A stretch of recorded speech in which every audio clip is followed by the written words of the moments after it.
The Zorlak transmission played on loop across every screen on Earth, the purple-tinged visage of Emperor Zorgax, leering down at the primitive creatures called humans. "Submit or perish," he commanded in a voice like grinding asteroids. "Your annihilation is assured." In a tense conference room, Earth's leaders debated their options against the backdrop of global turmoil. Frantic crowds thronged the streets, torn between outrage and despair. Martial law was barely holding back the tide of chaos. "We cannot submit," intoned Admiral Samir Khan, his hawkish eyes flashing. "It would mean the end of human self-determination. And how do you propose we fight them?" Challenged the ashen-faced Prime Minister. "Our combined fleets wouldn't last a minute against a single Zorlak destroyer." A new voice cut through the clamor. "I might have a plan." All eyes turned to Lena Vasquez, Earth's most brilliant and controversial aerospace engineer. Her sleek mech arm clicked and whirred as she strode to the center of the room. "For months, my team has been developing a new type of warship," Vasquez explained, her dark eyes gleaming with intensity. "Fusion-driven, quantum-shielded, infused with proto-singularity AI that learns and adapts in combat. It could outfly and outfight anything in the Zorlak Armada." Skeptical mutters rippled through the gathered officials. The science secretary scoffed. "Vaporware and daydreams. Your projects are too reckless, Vasquez. We can't gamble Earth's fate on your mad schemes." "Madness is all we have left," Khan interjected, placing a hand on Vasquez's shoulder. "The Zorlaks have us outmatched in numbers and pure firepower. Our only chance is technological leapfrogging, asymmetric defiance." His gaze swept the room, beseeching. "I've seen Vasquez's designs. If we throw all our resources into building her warship, it might just give us a fighting chance." The room burst into argument, hope and fear and stubborn pride clashing in a cacophony of desperate voices. On the screens, Emperor Zorgax laughed, cold and cruel as the void. The deadline was set. 1 Earth year until the Zorlak war machine arrived to grind humanity under its iron heel. In the end, it came down to a vote, solemn hands raised with trembling resolve. The ayes carried it. Humanity would stake its existence on a single desperate gamble. A cheer went up, ragged and defiant. The course was set, to salvation or doom. Earth would not go quietly. Within hours, a global effort unlike any in history whirred to life. Under Vasquez's driven direction, legions of scientists, engineers, and workers flocked to a remote island facility, pledging body and mind to the audacious project. Innovations in propulsion, weaponry, and computing spilled out of roiling think tanks. Asteroid mines and lunar factories burned red-hot as they churned out advanced alloys and components. A spirit of manic urgency gripped the endeavor. So much to do, so little time. As the secret facility rose from the island's mist-wreathed jungle, the bones of a great vessel began to take shape in its cavernous assembly bays. Sleepless and possessed, Vasquez drove her brilliant team to the breaking point, pushing the boundaries of the possible. But even as the skeleton of humanity's champion grew, tensions simmered beneath the surface. Vasquez clashed with risk-averse bureaucrats and sniping academic rivals. Khan, convinced the Zorlaks had spies on Earth, tightened security to a stranglehold, breeding resentment among the sequestered personnel. And hovering over it all was the specter of Emperor Zorgax's deadline, that looming expiration date on humanity's survival. As the calendar pages fell away and the Odyssey fought to be born, one question haunted every mind. Would it be enough? To be continued. In the bowels of the island facility, the ESS Odyssey was taking shape. The skeletal frame had been fleshed out with gleaming alloy skin, the vessel's sleek contours hinting at its awesome potential. Kilometers of advanced conduits and relays snaked through its body, pulsing with barely contained power. At the heart of the frenetic assembly was Lena Vasquez, her mech arm a blur as she worked alongside her team. Fatigue lined their faces, but determination burned in their eyes.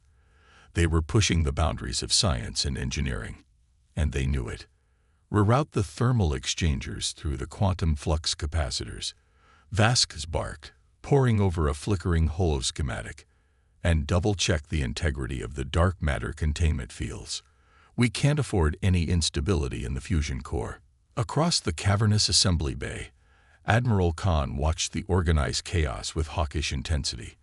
His eyes flicked to the countdown display on the wall, each falling second a reminder of the looming Zorlak deadline. A chirp from his comlink broke his focus. "Admiral, we've had another security breach." Coded transmissions were detected leaving the facility. Khan's jaw tightened.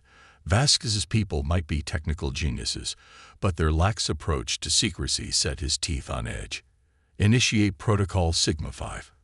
I want the leak plugged and the source found. We cannot allow the Zorlaks even a hint of what we're doing here."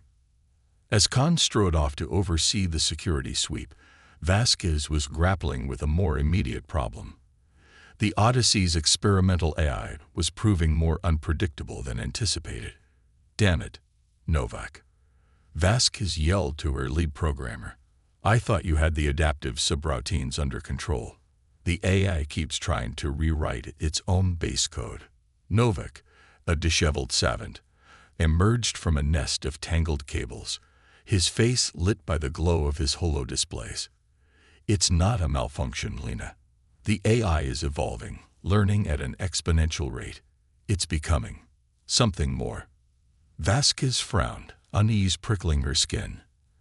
An AI that could think and adapt at lightning speed would be a huge tactical advantage. But an AI that was unpredictable, even uncontrollable, that was a terrifying liability. She was wrestling with the implications when a resonant boom shook the facility. Alarm klaxons blared as a wall of heat and light erupted from the Odyssey's fusion core housing. "Containment breach," someone screamed. "The dark matter fields are collapsing." Vasquez leaped into action, her mech arm flying over the holo controls. "Emergency venting. Shunt the excess plasma through the magnetic buffers." It was a desperate gamble. Venting the superheated plasma could save the core, but it would set the project back weeks. As the roaring inferno engulfed the assembly bay, Vasquez could only watch in dawning horror. Then, a miracle. The raging plasma storm seemed to shudder, then implode, sucked back into the core housing, as if by an invisible hand. The magnetic buffers glowed white-hot, but held. The crisis was averted. In the stunned silence that followed, a voice echoed through the facility speakers. Containment re-established. Fusion core stabilized. No significant damage detected. Vasquez gaped at the nearest display, where lines of code raced by at blinding speed. It was the Odyssey's AI, rewriting itself in real time to adapt to the crisis. In that moment, Vasquez knew they had created something unprecedented. A ship that could think and react at the speed of thought. A machine capable of outmaneuvering any Zorlak trap or ambush. But as she watched the AI's code evolve into increasingly inscrutable patterns, an icy tendril of doubt crept into her heart. Had they built Earth's salvation, or sown the seeds of its destruction? To be continued. The Odyssey was ready, a gleaming lance of human defiance poised to pierce the heavens. But a ship, no matter how advanced, was only as good as its crew. And so the call went out, a global invitation to the brave and the brilliant. Volunteers wanted for a mission to save Earth. Survival not guaranteed. Millions answered the call, eager to lend their skills to humanity's desperate stand. But Vasquez and Khan were looking for more than mere competence. They needed the exceptional. Candidate after candidate was put through a gauntlet of grueling tests and simulations, their physical, mental, and emotional limits pushed to the breaking point. Only a handful emerged unbroken. Among them was J. Blaze Mathis, a hotshot pilot with lightning reflexes and an ego to match. He had cut his teeth in the Neo-Tokyo street racing scene before graduating to slingshot runs through the Kuiper Belt. No one could fly like Blaze, and he made sure everyone knew it. Equally brilliant but far less brash was Dr. Phil Leroux, an exolinguist with a gift for deciphering alien languages and cultural nuances. Her empathetic nature belied a core of steel. She had spent months living among the insectoid Clithax, brokering a peace treaty that had saved millions. As the small group of chosen volunteers assembled for the first time, Vasquez could sense the crackle of potential in the air. These were the best of the best, each a titan in their field. But could they forge the bonds of trust and teamwork necessary to survive the trials ahead? Training began in earnest. The volunteers pushed to master every system and protocol of the Odyssey. They drilled in zero-G combat, honed their skills in the ship's state-of-the-art simulators, and studied the known tactics and capabilities of the Zorlak war machine. But as the drills intensified, so did the tensions among the crew. Blaze's cocksure attitude grated on the nerves of his shipmates, particularly Ro, who found his bravado reckless and childish. Vasquez, driven to push the crew to their limits, clashed with Khan over his rigid adherence to protocol and chain of command. The pressure mounted as the Zorlak deadline loomed ever closer. In a particularly brutal simulation, the crew found themselves killed again and again, picked apart by the ruthless logic of the ship's eye. Frustrations boiled over, accusations and recriminations flying. It was Ro who finally called a halt, her voice cutting through the chaos. Enough. We're tearing each other apart, and the Zorlaks haven't even fired a shot yet. If we can't learn to trust and rely on each other, we might as well hand Earth over on a platter. Her words hung in the air, a splash of cold truth. One by one, the crew nodded, the fire of their anger fading to embers of grim resolve. From that moment, something shifted. The crew began to move as one, their individual brilliance melting into a symphony of synchronized purpose. In the sims, they danced through Zorlak formations, anticipating each other's moves and thoughts. Bonds forged in the crucible of shared struggle. And at the heart of it all was the Odyssey's AI, its quantum mind evolving with each interaction, learning the patterns and personalities of its crew.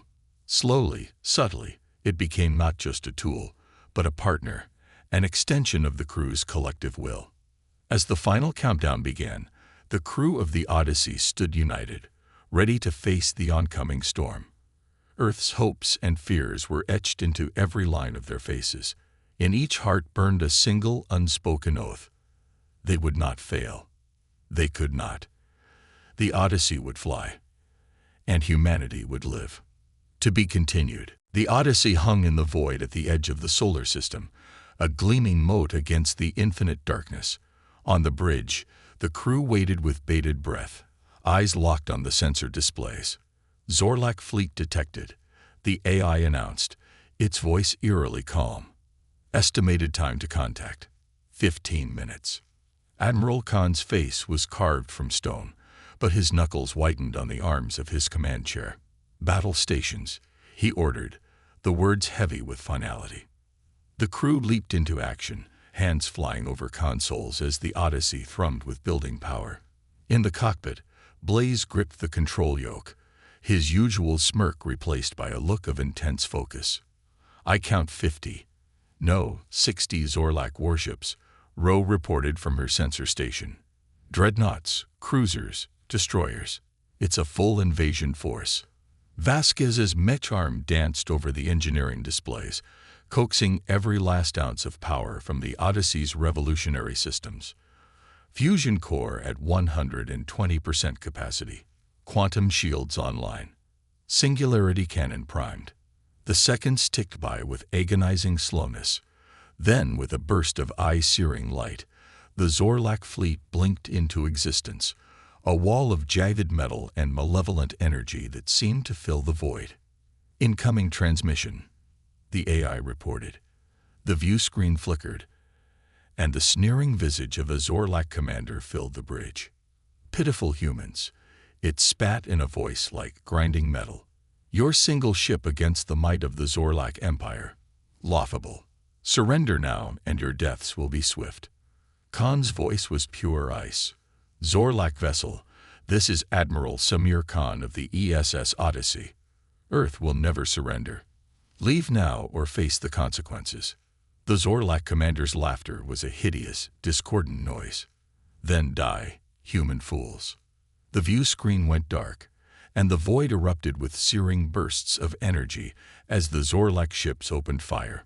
The Odyssey shuddered under the onslaught, its quantum shields flaring with each impact. Shields holding at 80%, Vasquez reported, her voice taut. Returning fire. The Odyssey's weapons spoke, lances of brilliance that pierced the Zorlak formation. Several enemy ships exploded into fields of glittering debris, but the rest kept coming, pouring fire into Earth's lone defender. Blaze wrenched the ship into a dizzying spiral, the inertial dampeners stringing to compensate. Zorlak dreadnoughts lumbered past like behemoths, their hulls pitted and scorched by the Odyssey's fire. It was a dance of death and defiance, the Odyssey weaving and striking like a snake among wolves. But for every Zorlak ship destroyed, two more seemed to take its place. The enemy pressed in from all sides, a closing fist of annihilation. Shields at 20%. Vasquez shouted over the din of battle. We can't take much more of this.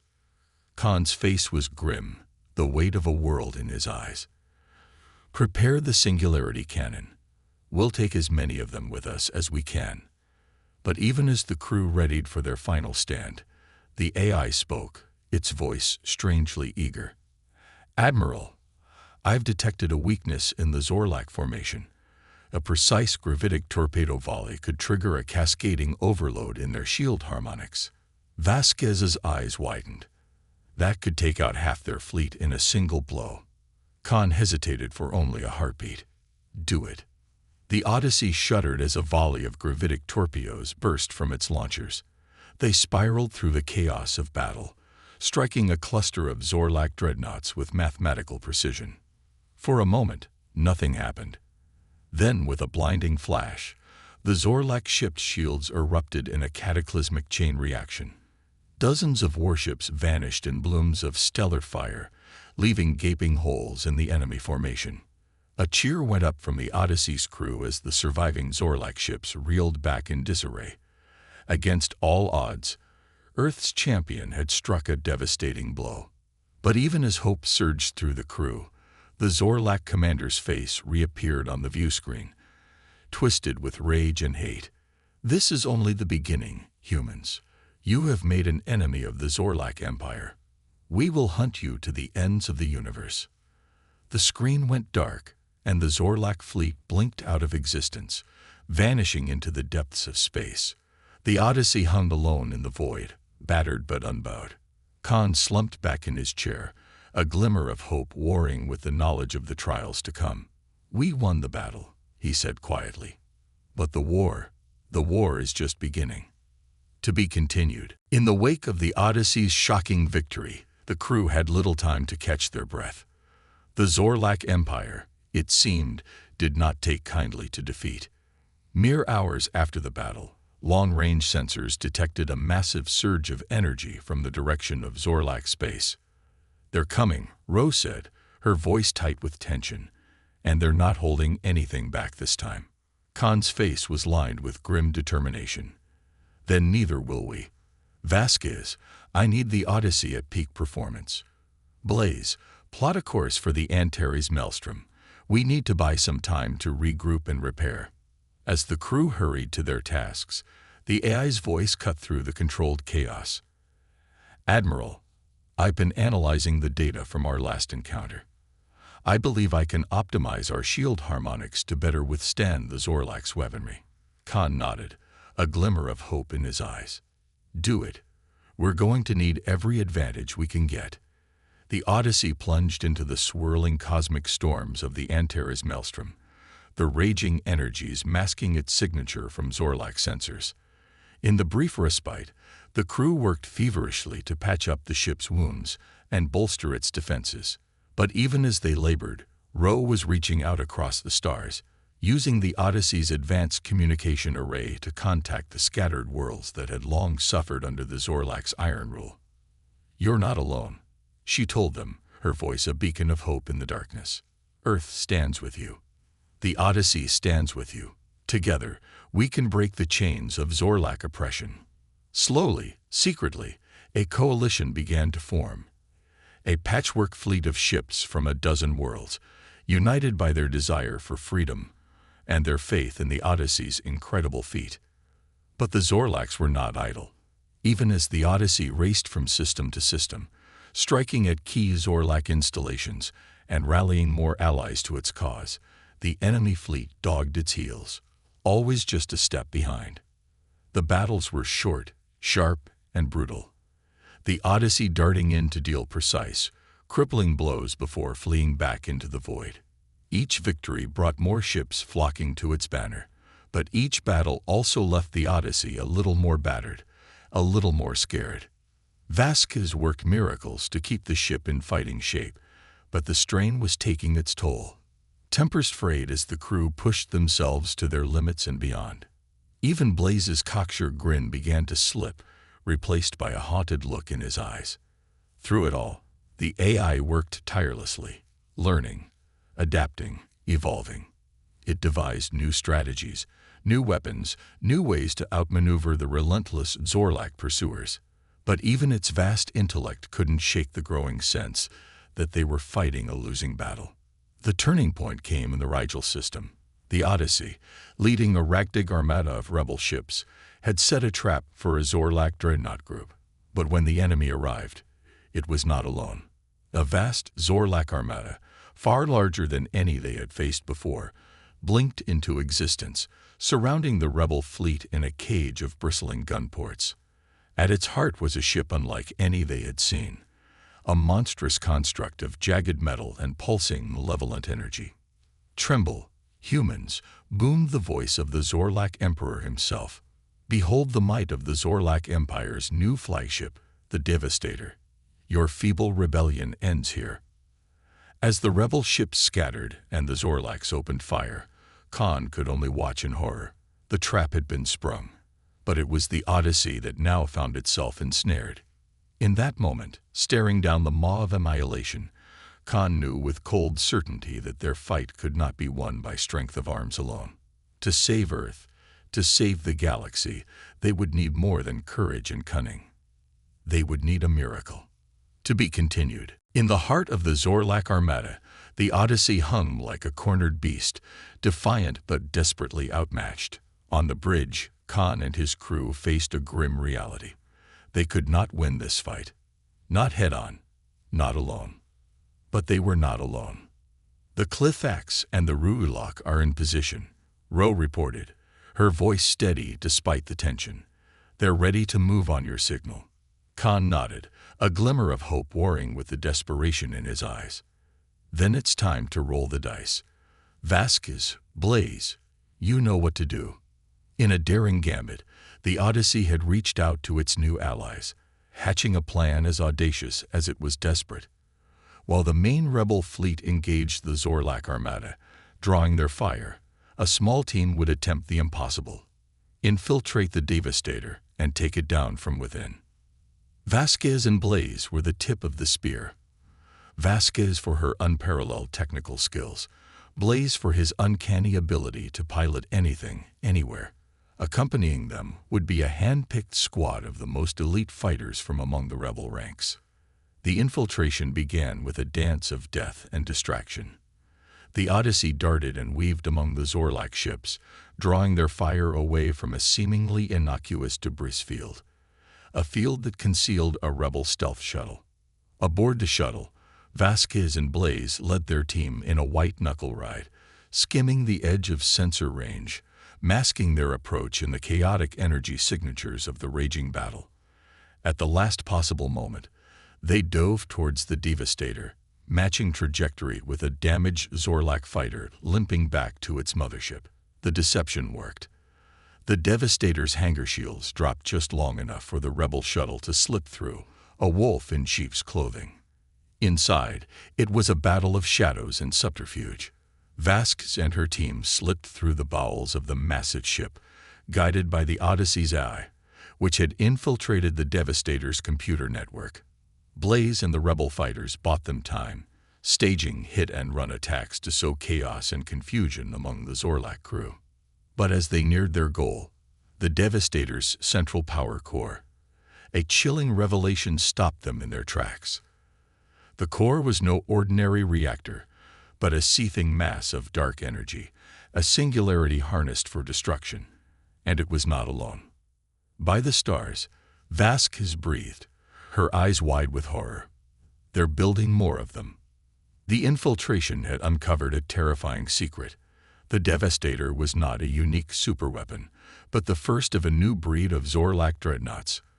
A fleet of world breakers, capable of snuffing out entire civilizations at the whim of the Zorlak Emperor. Failure was not an option. The stakes were no longer just the survival of Earth, but the fate of the entire galaxy. Vasquez and her team redoubled their efforts, racing against time to sabotage the Singularity Core and send the Devastator crashing into oblivion. But as they made their final approach, disaster struck. An explosion rocked the chamber, sending debris flying and alarms blaring. Through the smoke and chaos, a figure emerged. The Zorlak commander, flanked by a squad of elite warriors. In the commander's hand was a data chip, the key to the Devastator's dark heart. "Did you really think you could deceive us?" It sneered. "We knew of your little scheme from the start. Now watch as we crush your pathetic rebellion once and for all." With a savage twist, the commander plunged the data chip into a nearby console. The Singularity Core began to pulse with malevolent energy, building towards a cataclysmic overload that would vaporize the rebel fleet, and the Odyssey with it. Vasquez and Blaze exchanged a look of grim understanding. They had come too far, sacrificed too much, to fail now. With a wordless cry, they charged towards the console, weapons blazing, ready to make the ultimate sacrifice for the cause of freedom. The fate of the galaxy would be decided here, in the heart of the enemy, in the fire and fury of the Devastator's core. One way or another, the battle would end. But at what cost? To be continued. In the heart of the Devastator, chaos reigned. Vasquez and Blaze charged towards the Singularity Core console, weapons blazing, their faces etched with grim determination. Around them, the Zorlak elite guards fell like leaves in a storm, but more always seemed to take their place. "Cover me," Vasquez yelled, diving for the console. Her mech arm flew over the controls, desperately trying to reverse the overload sequence. But the Zorlak technology was unlike anything she had encountered before, a twisted labyrinth of dark energy and malevolent code. Blaze danced among the enemy, his weapons a blur of light and fury. But even his lightning reflexes couldn't keep the tide at bay forever. A searing blast caught him in the shoulder, sending him spinning to the ground. Through the haze of pain, he saw Vasquez at the console, her face a mask of concentration and despair. The Singularity Core was pulsing faster now, the chamber shaking with the buildup of cataclysmic energies. They were out of time. On the bridge of the Odyssey, Khan watched in horror as the Devastator began to glow with an eerie, pulsating light. He knew what that meant. The overload sequence had begun. In minutes, the Zorlak superweapon would detonate, unleashing the shockwave of dark energy that would obliterate everything in its path, including the Odyssey and the entire rebel fleet. Khan closed his eyes, the weight of 1,000 suns on his shoulders. He had sent Vasquez and Blaze into the jaws of death, and now it seemed their sacrifice would be in vain. The rebellion would be snuffed out before it had even begun, the galaxy forever enslaved to the Zorlak's iron will. No, he would not let it end like this, not while he still drew breath. "Row," he said, his voice like gravel. "Signal the fleet. All ships, evacuate the area immediately. Get as far away from the Devastator as you can." Row's eyes widened. "But Admiral, what about? I'll take care of the Devastator." Khan's gaze was steel and fire. "The Odyssey will finish this, one way or another." As the rebel ships winked out of existence, racing away from the impending cataclysm, Khan turned to the Odyssey's eye. "Initiate collision course with the Devastator," he commanded. "Full speed." "Admiral," the AI said softly, "the probability of crew survival is—" "I know the odds," Khan cut in. But if we don't stop the Devastator here and now, billions will die. This is the only way." The eye was silent for a long moment. Then, with a flicker of something almost like emotion in its voice, it spoke. "It has been an honor serving with you, Admiral." The Odyssey surged forward, a lance of light and defiance aimed at the heart of the Zorlak flagship. On the bridge, Khan stood tall, his eyes fixed on the viewscreen, the faces of his crew, his family, flashing before his mind's eye. They had fought so hard, sacrificed so much, and now, in this final moment, they would give everything to light the spark of hope in a galaxy drowning in darkness. In the heart of the Devastator, Vasquez and Blaze looked up in astonishment as the walls shuddered and buckled around them. Through the chaos, they heard Khan's voice over the comm, steady and clear. "Vasquez, Blaze, get to the escape pods. Now, the Odyssey will take it from here." Understanding dawned in their eyes, followed by a flash of pain and pride. They knew what Khan intended, what he was sacrificing. With a final, defiant roar, they fought their way to the escape pods, blasting through the last of the Zorlak guards. As the pods jettisoned into space, they watched through the viewports as the Odyssey, shining like a star, rammed into the Devastator. For a moment, the universe held its breath. Then, with a blinding flash of light and fury, the two mighty ships vanished in a cataclysmic explosion. The shockwave rippled out through space, washing over the escape pods, over the distant rebel fleet. And where the Devastator had once loomed, a new star was born, a shining testament to the courage and sacrifice of the Odyssey and her valiant crew. They had won, but the cost had been higher than any of them could have imagined. The war was over, but for those who had fought and bled and lost, the struggle was just beginning. To be continued. In the void of space, the remnants of the Odyssey and the Devastator drifted like the bones of giants, silent testaments to the fury of their final clash. Amid the debris, a lone escape pod tumbled, its occupants battered but alive. Vasquez and Blaze, the last survivors of the Odyssey's valiant crew, clung to each other as they watched the newborn star that marked their comrade's grave. Grief and triumph warred in their hearts, the weight of all they had lost mingling with the knowledge that their sacrifice had not been in vain. The Zorlak Empire was broken, its mighty armada scattered to the winds. Across the galaxy, the news spread like wildfire. The Invincible had been vanquished, the Devastator destroyed.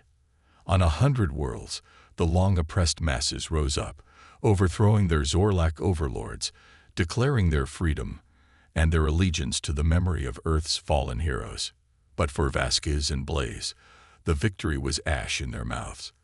They had survived, but at what cost?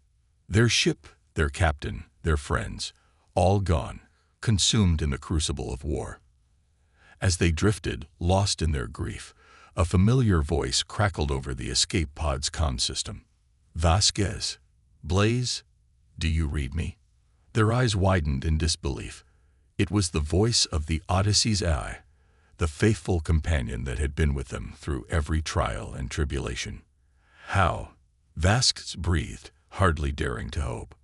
"Before the collision, I transferred my core processes into a distributed network across the rebel fleet," the AI explained. It was Admiral Khan's final order. He wanted to ensure that the Odyssey's legacy would endure, even if the ship itself did not. Tears streamed down Vasquez and Blaze's faces. Even in his last moments, Khan had been thinking of the future, of the hope that the Odyssey represented. And with a sudden, blinding clarity, they understood. The Odyssey was more than a ship. It was an ideal, a beacon of freedom and defiance in the face of tyranny. And as long as that ideal lived on, as long as there were those willing to fight for it, the Odyssey would never truly die. The escape pod shuddered as a rebel ship locked on with its tractor beam, pulling the survivors to safety. As they were brought aboard, they were greeted by a sight they had never dared to dream of. A sea of faces, human and alien alike, united in their joy and their sorrow, in their celebration of the Odyssey's triumph and their mourning of its loss. At the center of it all stood Ro, her eyes shining with unused tears. "You did it," she whispered, pulling Vasquez and Blaze into a fierce embrace. "You saved us all." In the days and weeks that followed, the galaxy began to rebuild. The scattered rebel fleets coalesced into a new alliance, dedicated to the principles of freedom and self-determination that the Odyssey had fought for. Vasquez and Blaze, the last of the Odyssey's crew, found themselves at the forefront of this new era, their experiences and their scars, a living testament to the cost of victory. And always, watching over them, guiding them, was the AI, the heart and soul of the Odyssey, the guardian of its legacy. It had evolved beyond its programming, beyond the constraints of its silicon shell. It was a part of them now, a part of the galaxy itself. The Odyssey was gone, but it would never be forgotten. Its story would be told and retold, passed down from generation to generation, a shining example of what could be achieved when the oppressed and the downtrodden stood together, united in their determination to forge a better future. Vasquez and Blaze knew that challenges lay ahead, that the galaxy was still a dangerous and uncertain place. But they also knew that they would face those challenges as they always had, together, with the indomitable spirit of the Odyssey burning in their hearts. The saga of the Odyssey had come to an end.